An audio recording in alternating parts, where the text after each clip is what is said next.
नमस्कार दोस्तों, मैं हूं निशांत केसरी। ज्ञान ज्योति क्लासेस में आपका हार्दिक स्वागत है। दोस्तों, सीटेट परीक्षा में हिंदी भाषा से 30 प्रश्न पूछे जाते हैं। 15 प्रश्न जो होते हैं हिंदी शिक्षण शास्त्र के होते हैं और 15 प्रश्न जो होते हैं हिंदी गद्यांश एवं पद्यांश के होते हैं। यहाँ पे हम लोग शिक्षण शास्त्र की बात करेंगे। जो शिक्षण शास्त्र में एक टॉपिक का नाम आता है उपचारात्मक शिक्षण। वह उपचारात्मक शिक्षण क्या क्या होता है, इससे संबंधित करीब करीब 2 से 3 प्रश्न आते हैं। आइए आज हम लोग उपचारात्मक शिक्षण देखेंगे। उपचारात्मक शिक्षण का जो इंग्लिश जो होता है रेमेडियल टीचिंग कहा जाता है इसको। उपचारात्मक शिक्षण, ये उपचारात्मक शिक्षण होते क्या हैं? तो उपचारात्मक शिक्षण जानने से पहले हम लोग यहाँ पे पहले निदानात्मक परीक्षण जान लेंगे। यानी कि निदानात्मक परीक्षण देखिए यहाँ पे लिखा हुआ है कि छात्रों की व्यक्तिगत या फिर विषयगत समस्याओं का पता लगाने के लिए किया गया परीक्षण।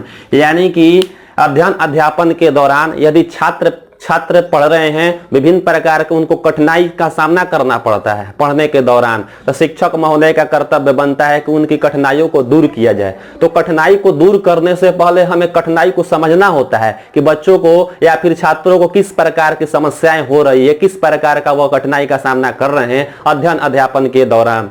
तो उनके कठिनाइयों को या फिर उसे व्यक्तिगत समस्या हो सकती है या फिर विषय से संबंधित हो सकती है, उन समस्याओं को पता लगाने के लिए हम परीक्षण करते हैं, कोई कार्य किया जाता है।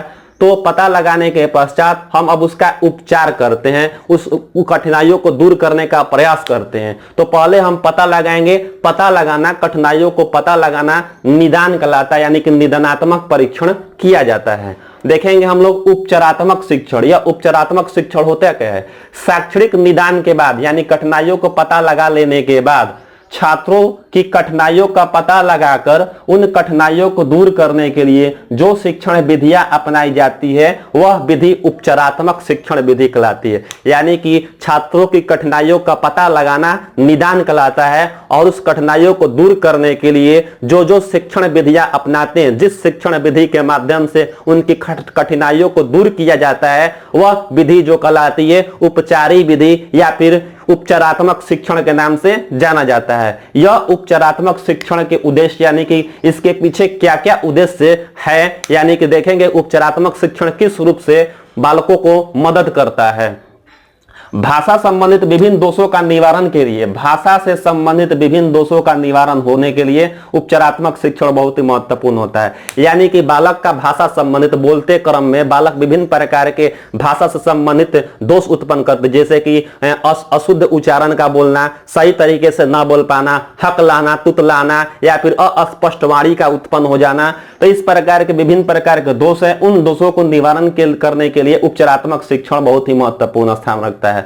अनुचित भाषाई आदतों का दूर करना, यानी कि बालक में देखिए कभी कभी अनुचित भाषा, अनुचित शब्दों का चयन करके बोलने लगते हैं। तो इससे क्या होता है, भाषा का स्वरूप बिगड़ जाता है, भाषा में अस्पष्टता उत्पन्न होने लगती है। तो इसलिए इन सब भाषाई आदतों को अनुचित जो है उसको दूर करने का काम किया जाता है इस विधि के माध्यम से, इस उपचारात्मक शिक्षण के माध्यम से।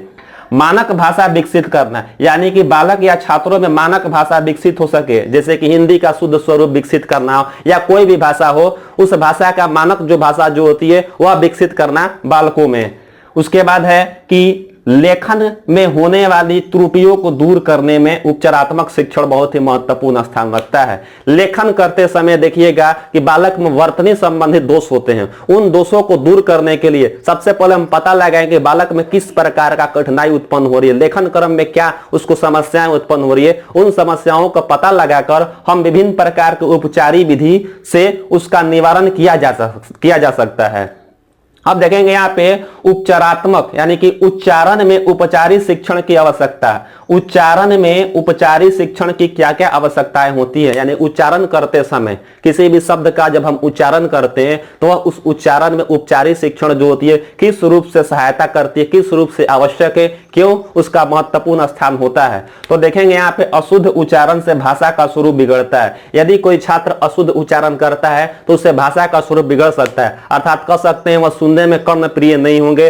अस्पष्ट ध्वनियां का हो जाना या फिर अशुद्ध उच्चारण का उत्पन्न होना यह स्वरूप को बिगाड़ देता है, अच्छा नहीं लगता है। ठीक है, आगे है अगला पॉइंट कि अशुद्ध उच्चारण से पठन व लेखन कौशल को प्रभावित करता है। यानी अशुद्ध उच्चारण जो होता है, पठन मतलब पढ़ना और लेखन का मतलब लेखन कार्य, ये कौशल होते हैं। भाषा के 4 कौशल जो है, उन चारों कौशल में से एक पठन कौशल और एक लेखन कौशल, इनके स्वरूप को यह प्रभावित करता है। यानी यदि कोई बालक या छात्र जो है अशुद्ध उच्चारण करता है या अशुद्ध रूप से लिखता है, पढ़ता है, तो उसको पढ़ने में भी समस्याएं होंगी और लेखन कार्य करने में भी समस्याएं होती है। तो इसीलिए भाषा सही तरीके से समझ सके, उसका निवारण करना बहुत ही महत्वपूर्ण स्थान रखता है। आगे हम लोग देखेंगे यहाँ पे कि भाषा दोष, किस किस प्रकार के बालक के में भाषा दोष उत्पन्न होते हैं।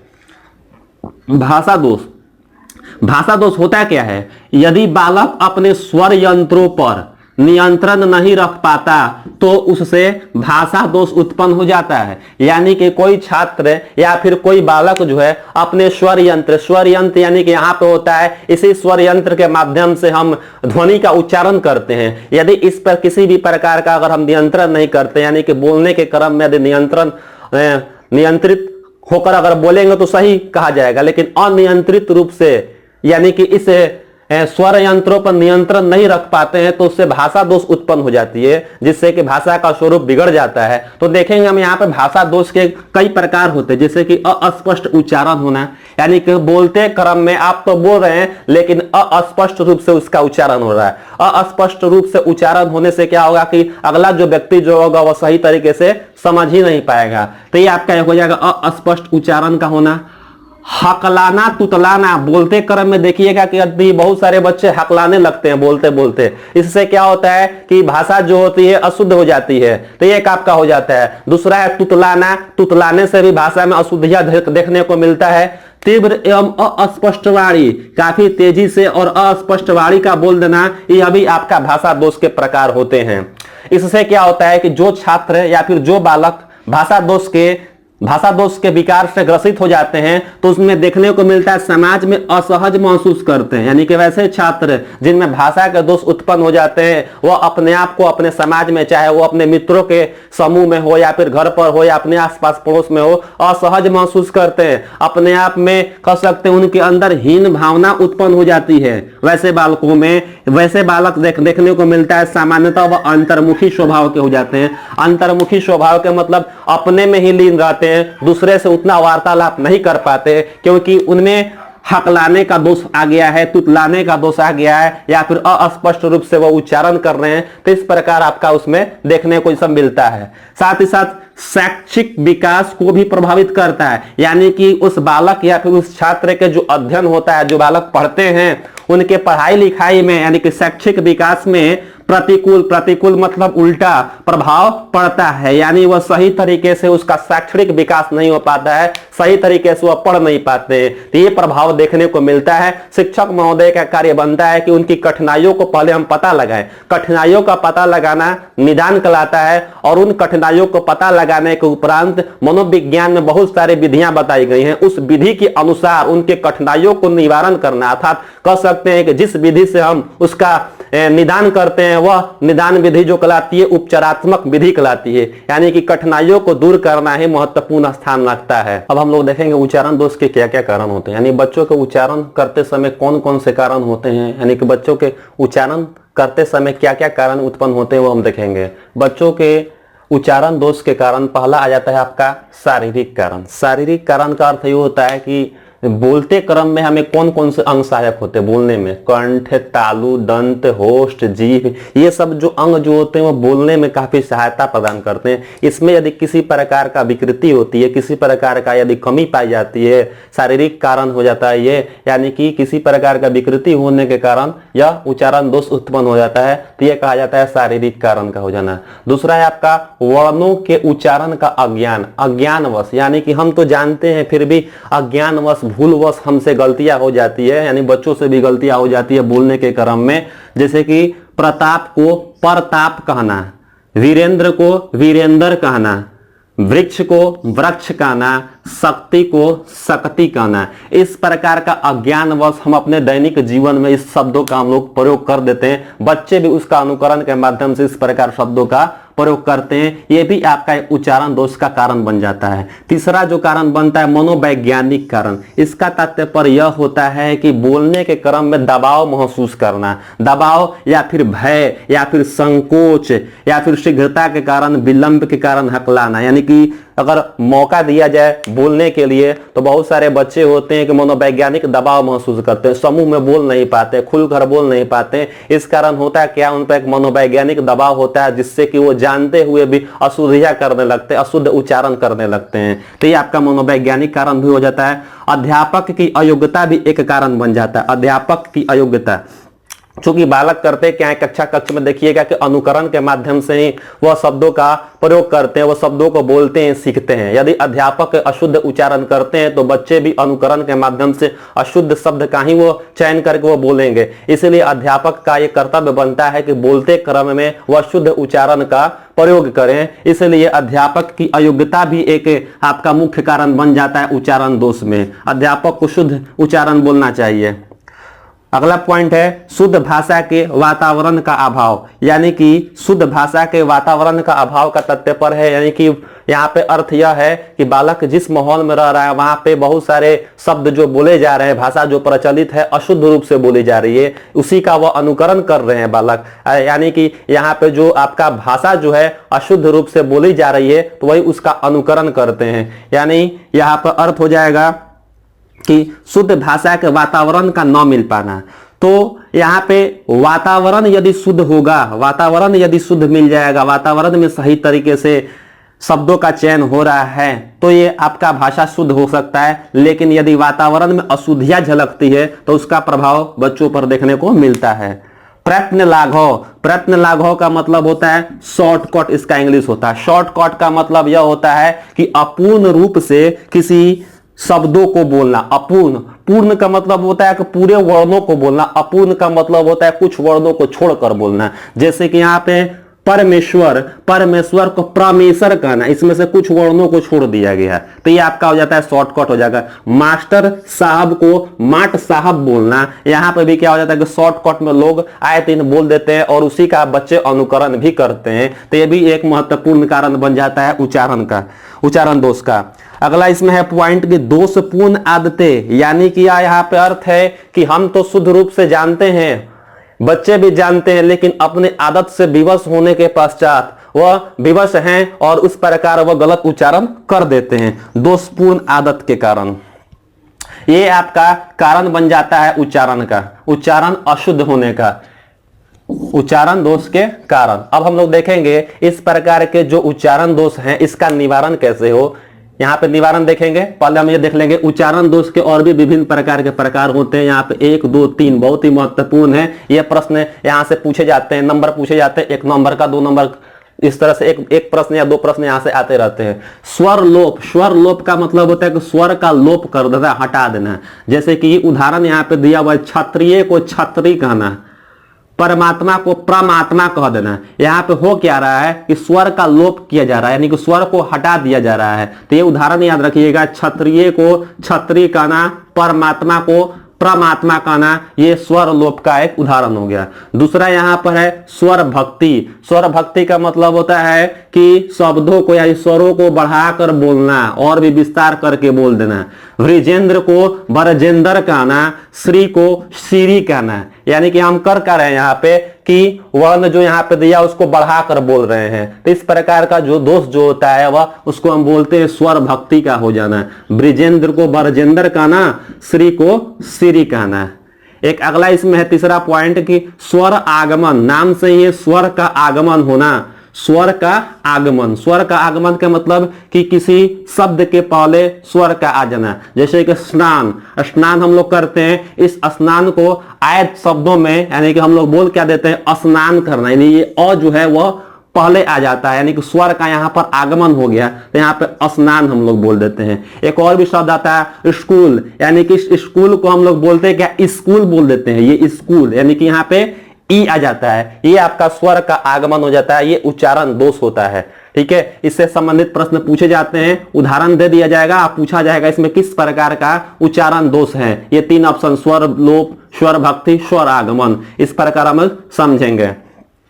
उच्चारण संबंधित तो दोष हो गए। यहाँ पे क्या क्या दोष होते हैं, कारण है, यहाँ पे हम प्रकार भी देख लिए। अब देखेंगे यहाँ पे उच्चारण संबंधित जो दोष उत्पन्न होते हैं उसका निराकरण कैसे किया जाए, उसका क्या समाधान होता है। तो पहला समाधान यहाँ पर यह है, बताया गया है कि उच्चारण अंगों का चिकित्सा, यानी कि यहाँ पे अर्थ यह है कि जो उच्चारण अंग हैं, यदि इसमें किसी प्रकार का विकृति है, किसी प्रकार का गड़बड़ी है, जैसे कि मैं कह सकते वाग्य यंत्र में, दांत में, जीभ में, कंठ में, मुद्दा या फिर दंत जो है, इसमें किसी प्रकार का दिक्कत है तो चिकित्सीय सलाह के लिए परामर्श देना चाहिए। छात्रों को या फिर उनके अभिभावकों को, माता पिता को कहा जाना चाहिए कि आप अपने बच्चों को चिकित्सीय सलाह उपलब्ध कराइए। ये दूसरा है पुस्तकों के शुद्ध पाठ पर बल देना। अध्यापक को पुस्तक जब पढ़ाते हैं तो उस पढ़ाते क्रम में शुद्ध उच्चारण पर विशेष रूप से ध्यान देना चाहिए और साथ ही साथ छात्रों को शुद्ध उच्चारण करने के लिए हमेशा प्रोत्साहित करते रहना चाहिए, जिससे क्या होगा, उसके अशुद्धियां जो उच्चारण जो होगी उसको दूर करने का काम किया जाता है यहाँ पे। अगला है कि भाषण एवं संवाद प्रतियोगिताएं। कक्षा कक्ष में विभिन्न प्रकार के हम प्रतियोगिताएं कराते हैं, उस प्रतियोगिताओं में हम भाषण एवं संवाद करवाएंगे, यानी किसी भी टॉपिक को ले लेंगे, उस पर कहेंगे कि भाषण देना है 5 मिनट 10 मिनट जो भी हो, इस प्रकार से करवाया जा सकता है। और उसमें जो सबसे अच्छा प्रदर्शन करते हैं तो उसको प्रोत्साहित भी कर सकते हैं या फिर कुछ पुरस्कार देकर उसका मनोबल बढ़ाया जा सकता है, जिससे कि अन्य बच्चे अनुकरण करेंगे और इससे वो उच्चारण दोष जो है वह दूर किया जा सकता है। अगला है चौथा पॉइंट कि विश्लेषण विधि के द्वारा, यानी कि विश्लेषण विधि हम कैसे, विश्लेषण का मतलब होता है खंड खंड तोड़ देना। कोई भी बड़ा शब्द है, बच्चे अगर उसका उच्चारण नहीं कर पाते हैं तो उसे शब्दों को या फिर कह सकते हैं उसमें वर्ण जो होते हैं उन वर्णों को अलग अलग करना, अलग अलग करने के पश्चात उसका उच्चारण करवाना। बोर्ड पर लिखकर भी हम कर सकते हैं, मौखिक रूप से भी करवाया जा सकता है। तो शिक्षक को विश्लेषण विधि का सहारा लेकर उच्चारण दोष दूर किया जा सकता है। अगला है इसमें पांचवा, अनुकरण विधि का प्रयोग करके। अनुकरण विधि का मतलब नकल करना। शिक्षक यदि किसी प्रकार का बोलते हैं, जो भी शब्द का चयन करके वो बोलते हैं तो बच्चे ही उसका अनुकरण करते हैं उसी प्रकार, क्योंकि शिक्षक के द्वारा जो कक्षा कक्ष में बोली जाती है वह आदर्श वाचन कही जाती है। तो इसीलिए शिक्षक को आदर्श वाचन प्रस्तुत करना चाहिए, यानी शिक्षक को शुद्ध रूप से बोलने चाहिए। आरोह अवरोह, बालाघात, स्वराघात, इस प्रकार की जानकारी उपलब्ध तो उनके पास होती ही है, इन सबों का प्रयोग करके ही कक्षा कक्ष में बोली जानी चाहिए, ताकि बालक उसका शुद्ध अनुकरण करें और अनुकरण करने के पश्चात वह शुद्ध शब्द बोल सके। छठा है कि सभी विषयों के शिक्षण में उच्चारण पर ध्यान देना। हालांकि उच्चारण ध्यान सिर्फ और सिर्फ हिंदी के शिक्षकों का नहीं होता है, सभी शिक्षकों का यह कर्तव्य बनता है कि अपने अपने विषयों को पढ़ाते समय विशेष रूप से उच्चारण पर ध्यान दिया जाए, ताकि अनुकरण के माध्यम से बालक भी शुद्ध रूप से बोल सके। तो वही यहाँ पे लिखा है कि सभी विषयों को, सभी शिक्षकों को यह कर्तव्य बनता है, सभी शिक्षकों का यह कर्तव्य बनता है कि शिक्षण के दौरान शुद्ध उच्चारण पर वह ध्यान दें। अगला पॉइंट है कि बल, विराम तथा सस्वर पाठ का अभ्यास करना। सस्वर पाठ का मतलब स्वर के साथ उच्चारण करके प्रस्तुत करना। बोलने क्रम में जो आपका स्वर जो है, या फिर कह सकते हैं कौन से शब्द पर बल डालना है, कौन से शब्द पर हमें रुकना है, कहां रुकना है, उचित विराम चिन्ह का प्रयोग जहां हुआ है, उस प्रकार की जानकारी बालक को देनी चाहिए ताकि बालक शुद्ध उच्चारण कर सके। अगला पॉइंट है मानसिक संतुलन हेतु प्रयास, यानी कभी कभी देखा जाता है जो बालक अशुद्ध बोलते हैं तो शिक्षक उस पर बिगड़ जाते हैं, ऐसा कार्य नहीं करना है। मान लीजिए कोई बालक अगर गलती करता है तो हमें उसको डांटना नहीं होता है, उसको प्रेरित कीजिए, उसको प्रोत्साहित कीजिए, सहानुभूतिपूर्ण उसके साथ व्यवहार करना चाहिए, ताकि उसको भी लगे कि हाँ मेरे साथ इस प्रकार का भाव नहीं हो रहा है। यानी कि बालकों को प्रोत्साहित करते रहना चाहिए, किसी भी प्रकार का नकारात्मक दंड उसको नहीं देना चाहिए, हमेशा उसको सकारात्मक तरीके से प्रोत्साहित करते रहना चाहिए, ताकि उसका उच्चारण संबंधी जो दोष जो है वो दूर हो सके। यहाँ पे तरह तरह से प्रश्न पूछे जाते हैं उपचारात्मक शिक्षण से संबंधित, तो 2-3 प्रश्न आते रहते हैं। ये उपचारात्मक शिक्षण आपका मनोविज्ञान में भी पूछा जा सकता है, बाल मनोविज्ञान या शिक्षा मनोविज्ञान का जो 30 नंबर का बनता है उसमें से भी ये 2-3 प्रश्न ये चैप्टर से आपका आते रहते हैं। या फिर कह सकते हैं कि गणित का जो शिक्षण शास्त्र जो होता है, गणित के शिक्षण शास्त्र में भी उपचारात्मक शिक्षण आते हैं, ये भी वहां पे काम करता है। अगला टॉपिक में हम लोग देखेंगे कुछ और विषयों के लेकर। आज के लिए इतना ही रहेगा, धन्यवाद।